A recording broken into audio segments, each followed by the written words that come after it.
날씨가 많이 이제 선선해졌죠. 밤이면 창문을 닫아야 그렇게 잘 정도로 기온이 많이 내려갔습니다. 여러분, 여름 나는 동안 어떤 생각을 하셨는지요? 또 가을을 맞으면서 어떤 마음 가지고 계신지요? 우리가 예배 자리로 나올 때 두 가지 생각을 해보면 어떨까 합니다. 하나는 초대교회 성도들이 전체가 다 대부분이 다 유대인이었는데 예수 그리스도의 죽으심 그리고 부활을 경험하고 나서 주의 날에 그들이 따로 모였죠. 그 전통이 바로 주일로 이어져서 주일 예배가 약 2000년 동안 지금 지속되고 있죠. 주의 날에 모였던 그들에게 있어서 가장 중요했던 것은 예수 그리스도의 부활을 기억하는 것이었습니다. 예수 그리스도의 죽으심과 부활을 기억하면서 모였던 그 모임이 바로 주일 예배의 기원입니다. 이 예배 자리로 여러분들이 나오실 때마다 항상 기억하시면 좋겠습니다. 내가 예수님의 십자가와 부활로 말미암아 하나님 백성 되고 천국을 소유한 자로 내가 살고 있다는 그 감격을 다시 한 번 더 새롭게 하면서 예배 자리로 나오시면 좋겠습니다. 또 다른 하나는 한 주간 지내시면서 하나님께서 여러분들에게 베풀어 주신 은혜가 있을 것입니다. 하나님 앞에 감사하는 마음 가지고 하나님, 이번 한 주간에 붙들어 주심 감사한데 특별히 이 일 가운데 함께 해주셔서 감사합니다 하는 마음으로 마음속에 그 감사함의 예물 담아서 마음의 예물 가지고 하나님 앞에 나올 때 하나님께서 우리가 드리는 이 예배를 참 기뻐 받으시리라 믿습니다.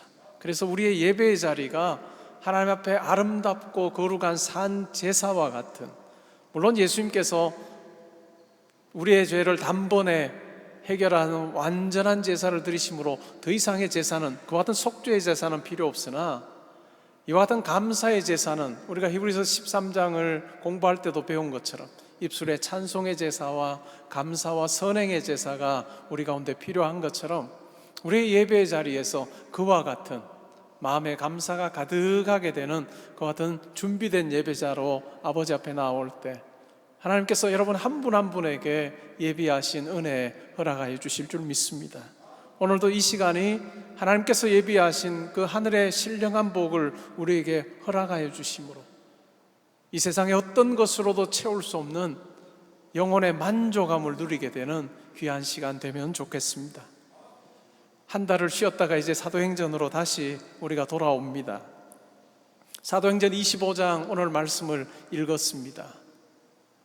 24장까지 우리가 살폈고 25장을 오늘 읽었는데 그 사이에 한 2년 정도 시간이 경과된 것 같습니다. 가이사라로 호송되어서 벨릭스 총독 앞에서 바울이 신문을 받았습니다. 곧 결정이 나고 풀려날 수도 있었으나 벨릭스 총독은 유대인들에게 호의를 베풉니다.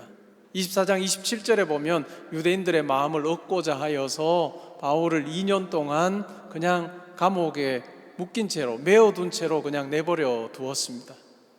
유대인들을 생각해서 즉각적인 판결을 하지 않은 것이죠. 그렇게 해서 2년이 흘렀습니다. 상황이 많이 바뀌었습니다. 유대에도 대제사장이 바뀌는 일이 있었습니다. 아나니아라고 하는 대제사장이 하나님 앞에서 섬겼는데 이제는 이스마엘이라고 하는 사람으로 바뀌었습니다. 대제사장이 교체가 되었고요, 또한 총독도 교체가 되었습니다. 벨릭스 총독, 원래는 노예였던 사람인데 총독까지 되었고, 또 총독으로 있으면서도 아주 잔인하게 폭정에 가까운 그 같은 통치를 했습니다. 많은 유대인 지도자들이 황제인 네로에게 가서 이 벨릭스 총독의 악행에 대해서 이야기를 했고, 결국 황제가 이 벨릭스 총독을 소환하여서 그 직에서 물러나게 했습니다. 아마 그때가 AD 59년쯤이었던 것 같습니다. 그리고 몇 달이 지났을까요? 새로운 총독이 이제는 유대에 임명을 받아서 유대에 오게 되었습니다. 그 사람은 베스도라고 하는 사람이지요. 벨릭스 총독과는 다르게 로마의 귀족 가문 출신입니다. 이 사람에 대해서 적고 있는 역사 기록들은 많지는 않습니다. 근데 1세기 유대 역사학자였던 요세푸스 같은 사람은 이 베스도 총독에 대해서 꽤 괜찮게 평가를 하고 있습니다. 이전의 유대 총독이나 그 이후의 유대 총독과 비교할 때 베스도가 아주 가장 좋은 사람이었던 것 같다라고 그렇게 호평을 하고 있습니다.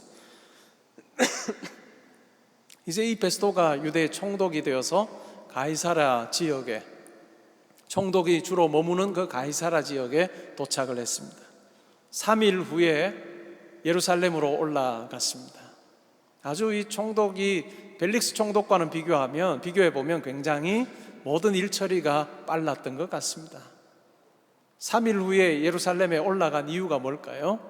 대제사장을 만나기를 원했고 종교 지도자들을 만나서 그들과 좋은 관계를 유지함으로 자신이 유대 총독으로 지내는 동안에 별로 어려움 없기를 바라는 마음에서 상견례 같은 것을 했던 것 같습니다. 새로운 총독이 왔을 때 유대 지도자들에게는 좋은 기회였겠지요. 대부분 이렇게 상견례를 할 때 총독에게 유대 지도자들은 그들이 바라는 한 가지 청을 하는 경우가 있었습니다. 오늘 내용에도 등장하죠. 3절에 보면 호의라고 하는 말로 소개되고 있습니다. 베스도가 그들에게 호의를 베풀기를 원합니다. 그 호의의 내용이 무엇일까요? 바울을 예루살렘으로 옮겨오게 해달라라고 그렇게 요청을 했습니다. 그렇게 요청한 이유가 무엇일까요? 가이사랴에서 예루살렘으로까지 오는 이 길은 아주 멉니다. 오늘날처럼 뭐 이렇게 빠른 고속철도가 있었던 것도 아니고 고속도로가 잘 뚫려 있었던 것도 아니기 때문에 걸어가거나 아니면 뭐 말을 타고 가야 되는 그와 같은 형편이 있죠. 한 110km 정도 떨어져 있는 곳입니다. 오는 길에 보면 산악지대도 있어서 굉장히 위험한 지역들을 통과해야 됩니다. 매복하여 있다가 바울을 죽이려고 하는 그와 같은 계획을 가지고 있었습니다. 그런데 이 청에 대해서 우리에게 호의를 베풀어 주시오 라고 하는 이 유대인 지도자들의 청에 대해서 베스도 총독은 거절합니다. 첫 만남에서 첫 번째 요청인데 거절을 합니다. 뭐라고 이야기합니까? 바울이 지금 가이사랴에 있고 나도 이제 며칠 뒤면 가이사랴로 내려갈 것이니 혹시 바울에 대해서 고소할 건이 있거든 가이사랴로 내려와서 그를 고발하면 좋겠다라고 그렇게 이야기합니다. 거절한 것입니다.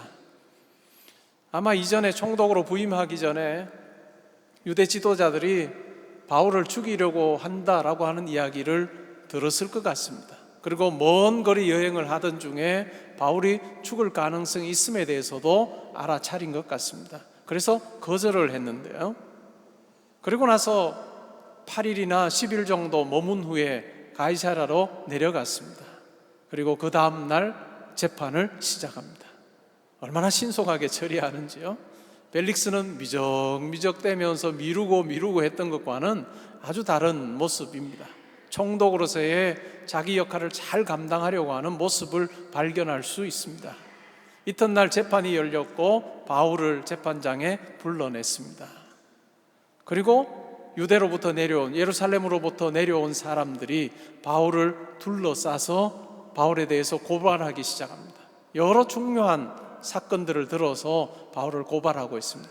한번 장면을 상상해 볼까요?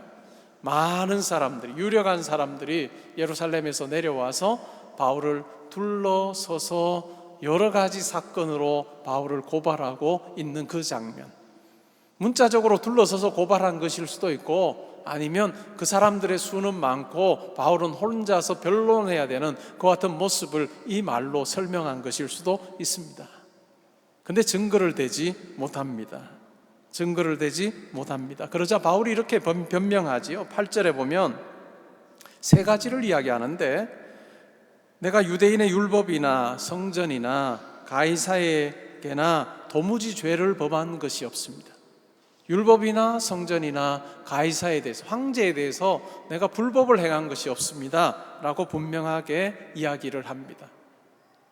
유대인들의 고소와 바울의 변론을 듣고 있었던 베스도 총독, 9절에 보면 심경의 변화가 일어난 것 같습니다. 심경의 변화가 일어났다는 것을 9절을 통해서 우리가 알 수 있는데요, 베스도가 마음의 변화가 일어나서 이런 상태가 되었습니다. 유대인의 마음을 얻고자 했다라고 그렇게 이야기합니다. 유대인의 마음을 얻고자 했습니다. 첫 번째는 예루살렘에서 그들의 청을 거절했는데, 재판이 진행되는 중에 내가 유대인들의 마음을 얻으면 좋겠다는 생각을 했던 것 같습니다. 근데 우리말로는 유대인들의 마음을 얻고자 하여 라고 이렇게 번역된 이 말이 헬라어 원문에서는 25장 3절에서 호의라고 하는 단어가 사용되었는데, 이 단어가 9절에 그대로 사용됩니다. 이런 말입니다. 베스도가 유대인들에게 호의를 베풀고자 하여 라고 하는 말입니다.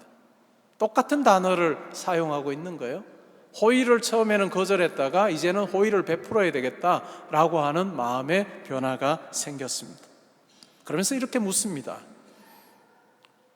내가 예루살렘으로 올라가서 이 사건에 대하여 내 앞에서 신문을 받아도 되겠느냐라고 그렇게 묻습니다. 처음에는 예루살렘으로 데려오는 것 허락해 주시오라고 할 때 노라고 했던 베스도가 이제 바울에게 너 예루살렘으로 올라가서 재판 장소를 바꾸어서 내 앞에서 신문 받아도 되겠느냐라고 이렇게 이야기하는 것입니다.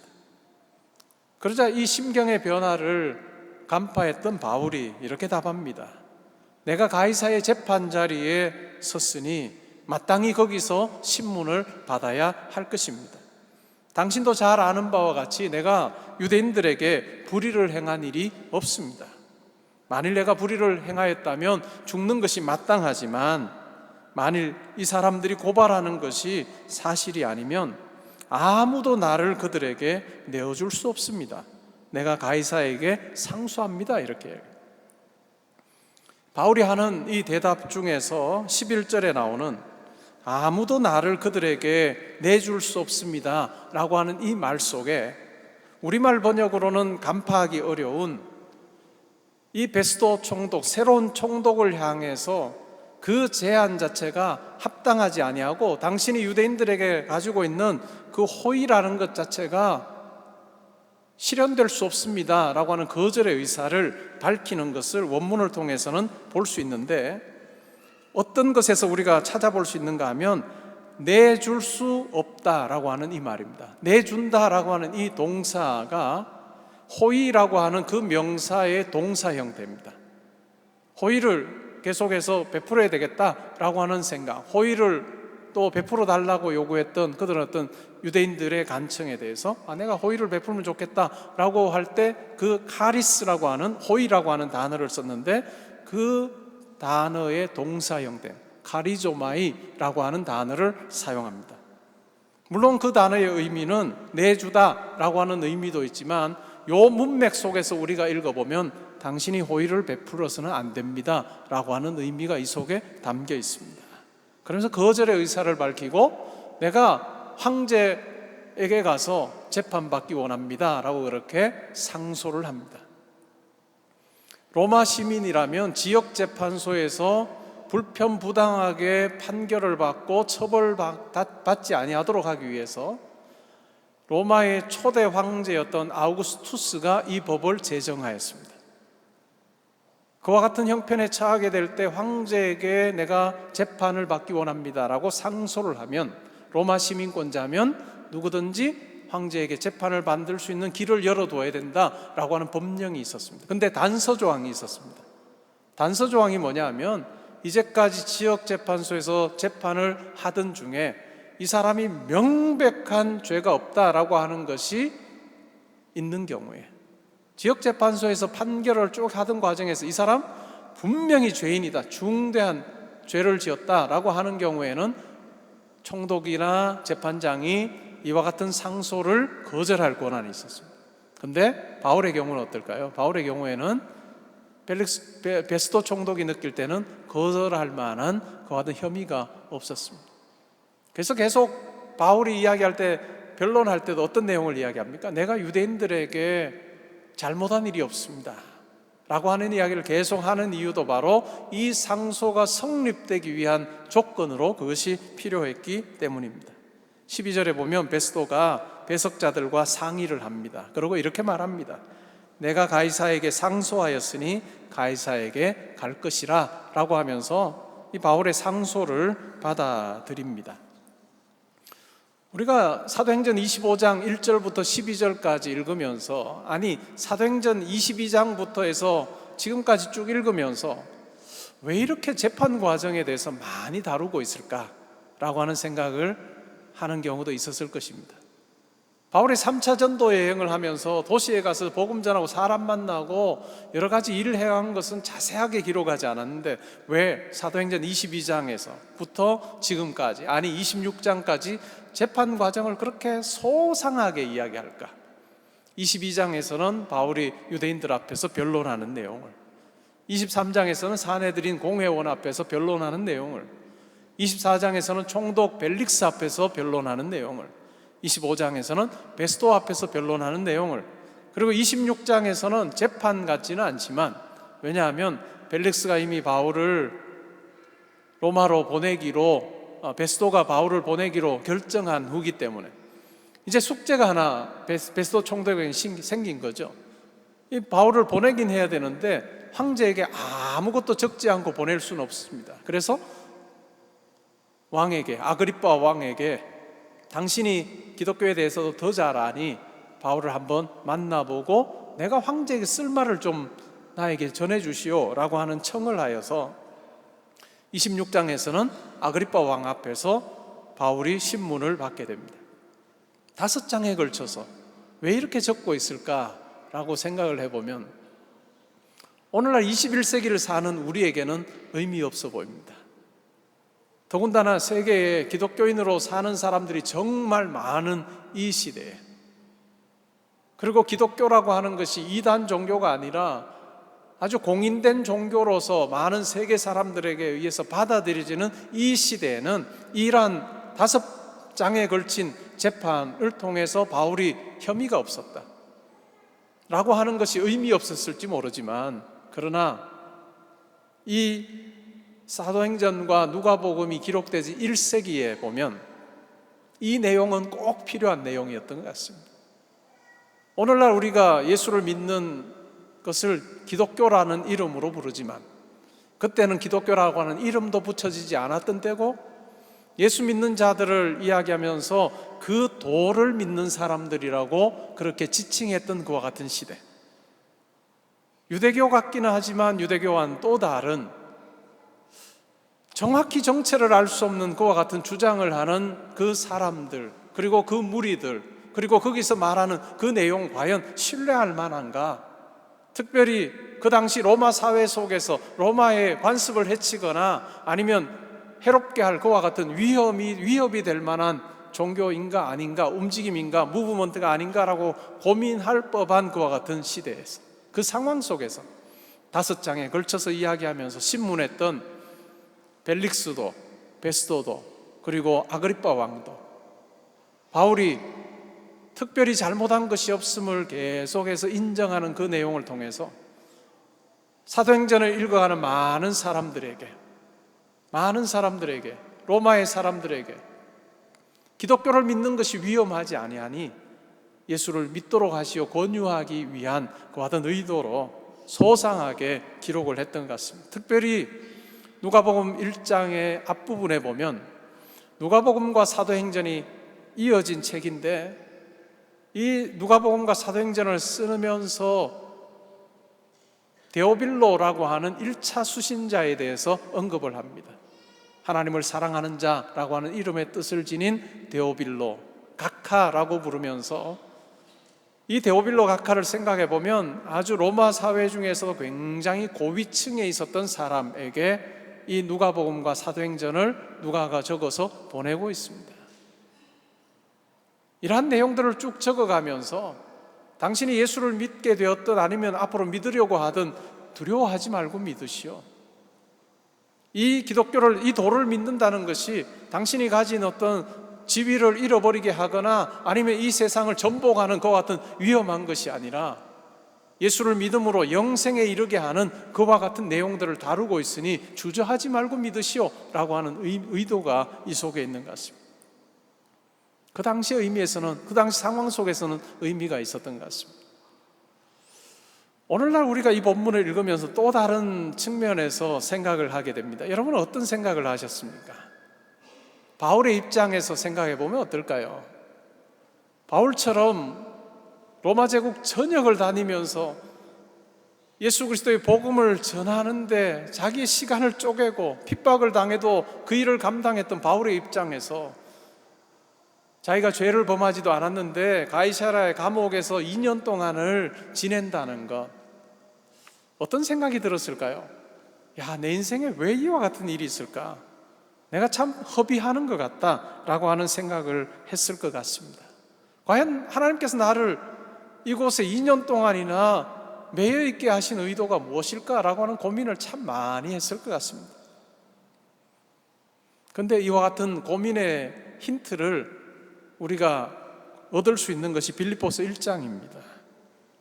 이 빌립보서는 로마 감옥에서 쓰여졌다라고 하는 것이 일반적인 견해고, 또 어떤 분들은 가이사랴 감옥에서 이 빌립보서가 기록되었다라고 이야기를 하기도 하고, 또 이전에 가이사랴에 오기 전에 다른 지역의 감옥에 있을 동안에 빌립보서를 썼다라고 이야기를 하는데, 어디에서 썼는지는 명확하지는 않습니다. 그러나 명확한 것은 그가 옥에 갇혀 있으면서 쓴 편지인 것은 사실입니다.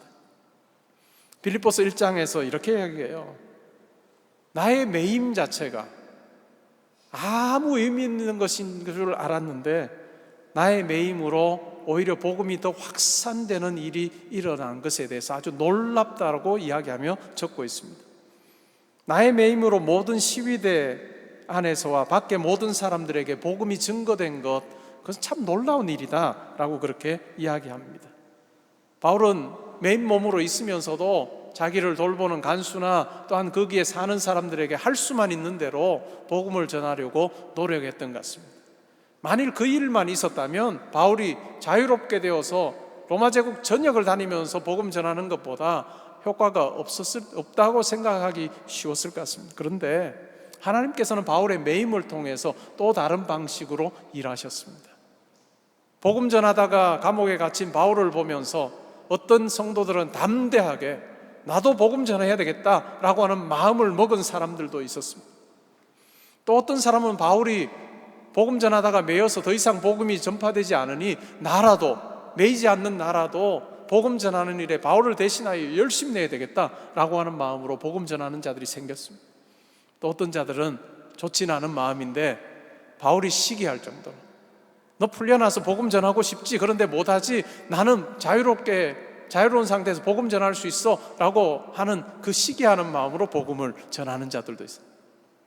어찌되었든 간에 바울이 매임으로 인해서 시위대 안의 사람들도 복음을 듣게 되었고, 또 매이지 않았으면 바울이 복음 전할 수 없었던 많은 통치자들에게도 복음 전하는 기회를 가졌습니다. 하나님의 일하심은 우리 생각에는 적절해 보이지 않는 사건과 또한 시간과 환경 속에서 하나님께서 일하시는 경우가 있습니다. 17세기 영국의 대중설교자였던 존 버니언이라고 하는 사람이 있어요. 우리에게는 존 번연으로 잘 알려져 있는 사람인데, 번연보다는 버니언이 훨씬 더 맞는 이름 같습니다.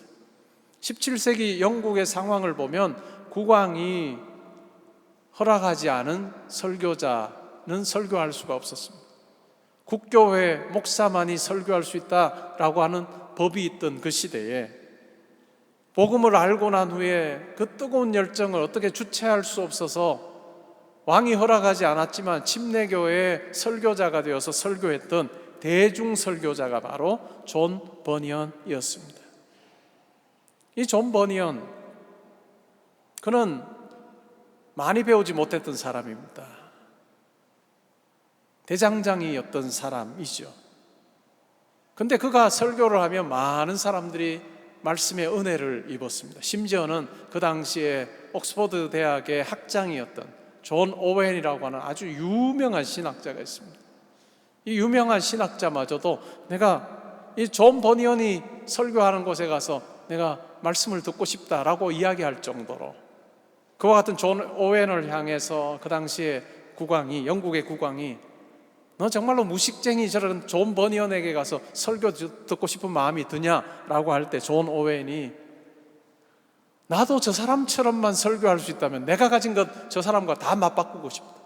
초등학교밖에 나오지 않았던 사람, 직업도 변변하지 않은 그 사람과 그 당시에 지성인으로서 그냥 손꼽히는 사람이었던, 그러면서 자기가 누리고 있던 그 모든 것 다 내려놓고라도 저만한 열정을 내가 가질 수 있다면 맞바꾸고 싶다라고 이야기했던 그와 같은 사람이 바로 존 버니언입니다. 근데 존 버니언이 복음을 전하다가 허락되지 않은 설교를 하다가 옥에 갇힙니다. 영국의 베드포드라고 하는 지역이 있는데 그 베드포드 지역의 감옥에 갇힙니다. 제가 영국 사는 동안에 베드포드를 갈 일이 있었습니다. 가서 존 버니언이 12년 반 동안이나 갇혀 있었던 그 감옥을 제가 가본 적이 있습니다. 지하 감옥이에요. 아주 정말 협소하고 어둡고 한 던전이라고 부르기에 합당한 그와 같은 감옥입니다. 하나님께서 왜 그렇게 일하셨을까요? 당대 최고의 신학자였던 존 오웬도 내가 모든 것 바꿔서라도 저 사람의 그 설교의 열정 그리고 감화력을 가질 수 있다면 나 바꾸고 싶다라고 했던 그 존 버니언을 왜 12회 이상 정말 좁은 그 공간에 머물게 하셨을까요? 우리는 그의 삶을 보면서 하나님께서 이것을 위해서 하셨구나 라고 하는 것을 알게 되는데, 이 존 버니언이 그곳에 있으면서 아주 유명한 책을 하나 썼습니다. 존 버니언의 유명한 책 여러분 아시는 게 뭔가요? 철로 역정이라고 하는 책을 그곳에서 감옥에 썼습니다. 수백 년이 지난 후에도 오늘날 세계 많은 성도들에게도 이 존 버니언의 철로 역정은 많은 사람들에게 읽히고 있고, 또한 그 책을 읽으면서 우리는 신앙생활의 아주 중요한 부분들을 깨닫습니다. 교회가 다 이제 지어지고 나면 한 5개월 남았어요. 5개월 후에 이제 내년 봄이 되면 여러 프로그램들을 할 텐데 그 중에 하나가 기독교에 좋은 고전들이 있습니다. 고전들을 선택하여서 함께 읽고 티타임하고 함께 생각들을 나누어 보는 시간들을 가지려고 하는, 그 중에 철로 역정도 들어있습니다. 그만큼 소중한 책이죠. 12해 동안 감옥에 갇혀 있는 동안 이 정말 중요한 이 책을 쓰게 하셨고, 그것이 이후에 많은 성도들에게 영향을 끼치고 있습니다. 우리의 생각으로는 하나님의 일하심을 다 알 수 없지요. 이사야서 55장에서 이렇게 말합니다. 하나님을 찾으라, 하나님을 부르라, 악인들을 향해서 너의 가진 생각 다 내려놓고 하나님께 나오라라고 그렇게 이야기하면서 하나님께서는 이렇게 말씀하십니다. 내 생각은 너희 생각과 다르며 내 길은 너희의 길과 다르다라고 그렇게 말씀합니다. 그리고 하늘이 땅보다 높은 것처럼 내 길은 너희의 길보다 높고 내 생각은 너희 생각보다 높다라고 그렇게 말씀하십니다. 여러분, 신앙생활 하시면서 이 구절이 동의가 되십니까? 하나님께서 하시는 이 말씀이 맞습니다. 맞습니다. 제 생각과 하나님의 생각은 비교할 수 없습니다. 제 길과 하나님의 길은 비교할 수 없다는 것 제가 인정합니다 라고 하는 마음을 우리가 다 가지고 있을 것입니다. 우리가 다 알지 못하는 방식으로 하나님께서 일하신다는 것이죠. 인간적으로 보면 낭비하는 것처럼 보이고 허송세월하는 것처럼 보이고 마땅히 내가 잘못한 것도 없는데 이와 같은 상황에 내가 왜 처하게 될까라고 하는, 그 속에서 고민하여도 때로는 해답을 즉각적으로 알지 못하는 그 같은 삶이 우리 가운데 있을 수 있습니다. 그러나 하나님께서는 바울의 매임을 통해서 하나님께서 새롭게 역사하셨다는 것을 우리가 기억할 필요가 있습니다. 이제 2년의 시간을 보낸 후에 바울이 가이사에게 상소를 함으로써 로마로 갈 수 있는 그 같은 기회를 얻게 되었습니다. 이것은 좋은 형편에서 한 것은 아닌 것 같아요. 여기에서 재판을 받게 되면 내 삶이 위태로울 수 있겠구나라고 하는 생각을 하고 그가 취할 수 있는 유일한 특권을 사용하여서 황제에게 내가 심판받겠습니다 라고 그렇게 이야기한 것입니다. 마치 사울왕이 다윗을 죽이려고 온 팔레스타인 지역을 다 샅샅이 뒤지게 될 때, 이 다윗이 내가 이 땅에서는 숨을 데가 없구나라고 생각하고 결국은 내가 블레셋 땅으로 도망가야 되겠다라고 마음먹은 것과 흡사해 보이는 상황입니다. 로마로 갔을 때 어떠할지 알지 못합니다. 물론 네로 황제가 54년부터 해서 68년을 통치하는데 이 시기가 59년쯤 되었으니까 아직 기독교를 향한 박해가 구체적으로 시작되지는 않았던 때입니다. 그러나 로마로 가서 바울이 황제 앞에서 어떤 판결을 받게 될지 알 수 없는 상황입니다. 알 수 없는 상황에서 바울은 믿음으로 그것을 선택합니다. 기준이 무엇이었을까요? 무엇 때문에, 무엇으로 인해서 그와 같은 선택을 할 수 있었을까요? 사도행전 우리가 공부하면서 사도행전 9장에서 바울이 다메섹으로 가던 도중에 부활하신 주님을 만납니다. 눈이 멀고 다메섹으로 들어가게 되는데 주님께서 아나니아라고 하는 선지자에게 두려워하면서 이 사람 박해하던 사람인데요, 주님이라고 하는 아나니아를 향해서, 선지자를 향해서 주님께서 하신 말씀이 있습니다. 이 사람은 내 이름을 위하여 이방인과 임금들과 이스라엘 자손들에게 전하기 위하여 택한 나의 그릇이다. 이방인과 임금들과 이스라엘 자손들에게 나를 전하기 위해서 택한 그릇이다 라고 했던 내용이 있습니다. 거기에 임금들도 나와요. 통치자들도 나옵니다. 그리고 바울이 마게도냐를 지나 아가야를 지나서 예루살렘으로 가려고 합니다. 그러면서 많은 성도들에게 그 이야기를 해요. 내가 단지 예루살렘에 가는 것으로 만족하지 않고 로마도 보아야 되겠다. 로마도 보아야 되겠다 하는 마음을 성령께서 그에게 주신 것이죠. 그리고 예루살렘에 와서 이제 핍박을 받으면서 산헤드린 공회 앞에서 23장에 보면 변론을 한 후에 그냥 아주 핍박을 당하고 힘들었습니다. 그날 밤에 지친 상태로 있는 바울 곁에 주님께서 서서 이렇게 말씀하십니다. 담대하라. 내가 예루살렘에서 나의 일을 증언한 것 같이 로마에서도 증언하여야 할 것이다.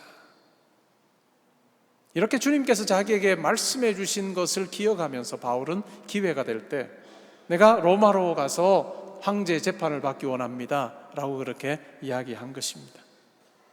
주님께서 말씀하실 때 로마로 어떻게 가야 되는지 그는 알지 못했고, 또한 그가 자기 입으로 성도들에게 내가 예루살렘뿐만 아니라 로마도 가서 보아야 되겠다라고 할 때 어떤 방식으로 그가 가게 될지 몰랐습니다. 그러나 가이사라에 2년 동안 매여 있는 동안에, 그리고 그 기간이 끝나고 베스도 총독 앞에서 내가 가이사에게 호소합니다 라고 하는 것을 통해서 내가 여기서 풀려나면 유대인들에 의해서 죽을 수도 있겠지만 라로 호송되어 가는 과정 속에 로마 군인들의 보호 가운데서 내가 로마로 메인 몸으로 가지만 로마로 가겠구나 라고 하는 것을 감지하고 황제에게 호소하는, 상소하는 바울의 모습을 발견합니다. 이 땅에서의 우리의 삶 다 이해되지 않습니다. 왜 이해되지 않느냐? 우리는 우리밖에 몰라서 그래요. 우리가 볼 수 있는 것은 나에게 이 일이 일어나면 어떨까 하는 부분을 우리가 가늠하는 정도입니다. 근데요, 이 일이 나에게 일어나고 일어나지 않는 것을 통해서 내 주변의 사람들에게, 내가 알지도 못하는 사람들에게 이것이 어떤 영향을 미칠까 우리는 모릅니다. 우리가 판단하고 생각하는 것은 평면적이라고 하면 하나님의 일하심은 입체적인 것이죠. 우리가 생각하고 고려할 수도 없는 사람들까지 하나님은 다 고려하셔서 그 일을 추진해가고 진행시키신다는 것입니다. 그러기에 우리는 어떤 형편에서도 하나님을 신뢰하는 것이 중요합니다. 때로는 우리가 잠잠히 있어야 할 때가 있고, 때로는 적극적으로 나서서 우리가 몸을 움직여야 될 때가 있습니다.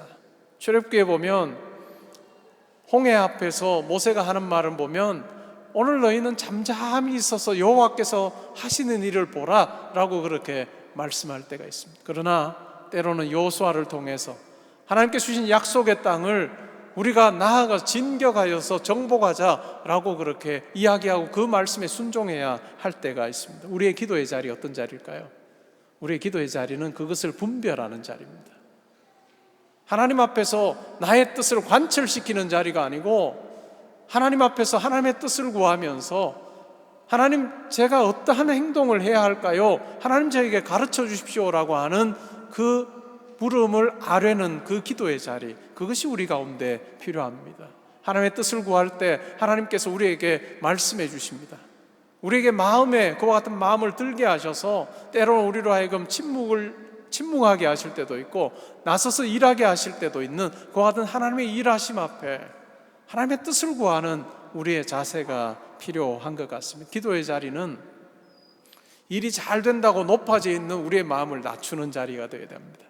내가 다 할 수 있어, 하나님 저에게 맡겨주시면 일 멋들어지게 할 수 있습니다 라고 하는 그 마음이 낮아져서, 그 마음은 점점 낮아져 하나님 아니면 안 되겠습니다, 하나님 함께 해주십시오 라고 고백하는 자리가 기도의 자리가 되어야 되고, 때로는 어려운 일들 당하면서 내 인생이 이게 뭘까, 내가 할 수 있는 게 아무것도 없다라고 생각하는 그런 절망의 마음으로 기도의 자리에 갔을 때 하나님께서 우리를 세우시고 우리에게 베푸신 은혜를 기억하게 하셔서 하나님 의지하면 되겠구나 라고 하는 그 같은 마음으로 하나님 앞에 있게 하는, 그것이 변화를 경험하게 하는 그것이 바로 기도의 자리이지요. 영국의 찬양 전도자였던 윌리엄 쿠퍼라고 하는 사람이 있습니다. 1731년에 태어나서 1800년도에 세상을 떠났습니다. 많은 찬양 가사를 적었습니다. 그 중에 아주 잘 알려진 것이 샘물과 같은 보혈은이라고 하는 찬양입니다. 우리가 설교 다 끝난 후에 이 찬양 드릴 거예요. 그 찬양 드릴 때 우리의 고백으로 드리면 좋겠는데요, 이 윌리엄 쿠퍼가 이런 말을 했습니다. 부족한 능력으로 하나님을 판단하지 말고 그의 은혜를 구하며 그를 의지하라. 눈살 찌푸리게 하는, 마음에 들지 않는 상황이죠. 눈살 찌푸리게 하는 상황 혹은 섭리 뒤에 하나님은 웃는 얼굴로 우리를 바라보고 계신다. 우리의 어려운 상황에도 하나님께서는 섭리 가운데 그 일을 통해서 하나님의 뜻이 잘 드러나게 하시고 우리 가운데 잠깐의 어려움이 있지만 그것이 우리의 삶에 유익되게 하시는 그 붙들어 주심이 있다라고 그렇게 말하고 있습니다. 여러분, 이 말이 여러분에게 동의되어지십니까? 우리 순간순간의 선택 무엇을 기준으로 해서 해야 할까요? 눈앞에 보이는 것, 실리를 따져서 하지 아니하고 멀리 보는 것이 중요한 것 같습니다. 이 세상에서 믿지 않는 분들은 멀리 보면 무엇을 기준으로 할까요? 내가 세상을 떠날 때 내가 했던 많은 선택들을 돌아보면서 내가 후회할까 안 할까를 생각하며 만약에 어떤 일을 판단한다면 굉장히 지혜 있는 분일 것입니다. 멀리 내다볼 수 있는, 가장 멀리 내다본 거죠. 그러나 우리 성도는 다릅니다. 우리 성도는 이 땅에서의 삶이 끝이 아니라 생각하기 때문에 그 너머의 기준을 가지고 우리의 오늘날의 선택을 우리가 해야 되는 것이죠. 그 너머의 기준이 뭘까요? 영원입니다. 영생입니다. 영원한 하나님 나라에서 오늘의 나의 선택이 가치 있는 것으로 인정될 것인가? 하나님 앞에 서는 그날 하나님께서 잘했다 칭찬하실 일을 내가 지금 하고 있는가? 라고 하는 것이 우리에게 중요한 기준이 되어야 될 것입니다. 우리에게 주신 시간과 재능과 물질과 여러 가지 여건들을 눈앞에 보이는 유익을 위해서 사용하지 말고, 또한 세상 마지막을 기준으로 해서도 사용하지 말고 영원이라고 하는 관점 속에서 잘 판단하여서 하나님께서 기뻐하실 것으로 채워가는 그와 같은 우리의 삶이 되면 좋겠습니다. 이번 한 주간을 사실 때 하나님의 함께 하심이 여러분들 가운데 있으시기를 바라고, 그 과정 속에 여러분의 심령이 기쁨으로 가득하여서 하나님께서 나와 함께 하시니 내 잔이 넘치나이다 고백하는 그 한 주간 잘 사시다가 또 주일에 함께 예배 자리에서 감격을 누리는 우리 모두 되기를 주님의 이름으로 축복합니다.